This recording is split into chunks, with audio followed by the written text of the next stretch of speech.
আছে, এই পৃথিবী ছেড়ে আমাদের সকলকে চলে যেতে হবে, তাই না? তো কাজে আমরা সকলে মুমিন, মুসলিম, ইমানদার, আমাদের এই ইমান অর্জন করতে হবে।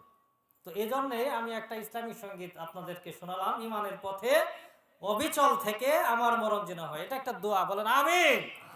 আল্লাহ যেন আমাদের সকলকে ইমানের পথে মৃত্যু দান করেন, সকল বলেন আমিন। সম্মানিত মুসলিম কারাম,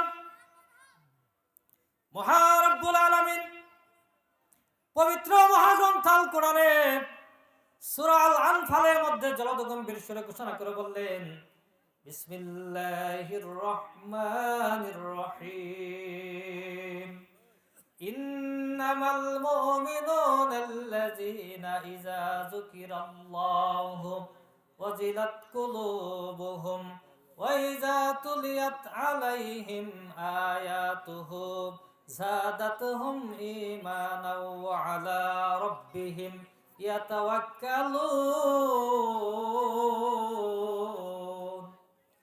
মহারব্বুল আলামিন বলে দিলেন, ইন্নামাল মুমিনুনা, নিশ্চয় মুমিন তারা, ইমানদার তারা, আল্লাযীনা ইযা যুকিরাল্লাহু, যখন আল্লাহর নাম তাদের সম্মুখে তেলাওয়াত করা হয়, আল্লাহর নাম দেওয়া হয়, ইযা যুকিরাল্লাহ, যখন তাদের সম্মুখে আল্লাহর নাম উচ্চারণ করা হয়, আল্লাহর কোরআন থেকে তেলাওয়াত করা হয়, বিশ্বনবী জনাব মুহাম্মদুর রাসূলুল্লাহ সাল্লাল্লাহু আলাইহি সাল্লামের হাদিস থেকে তেলাওয়াত করা হয়, ওয়াজিলাত কুলুবুহুম, তাদের অন্তর আল্লাহর ভয়ে কেঁপে ওঠে। আল্লাহু আকবার। আল্লাহর ভয়ে অন্তরটা কেঁপে ওঠে। কে আমাদের কেঁপে ওঠে? কোরআন তেলাওয়াত শুনলে, কোরআন থেকে শুনলে, আল্লাহর নাম শুনলে অন্তর কি কাঁপে কি কাঁপে না? অবশ্যই কাঁপবে।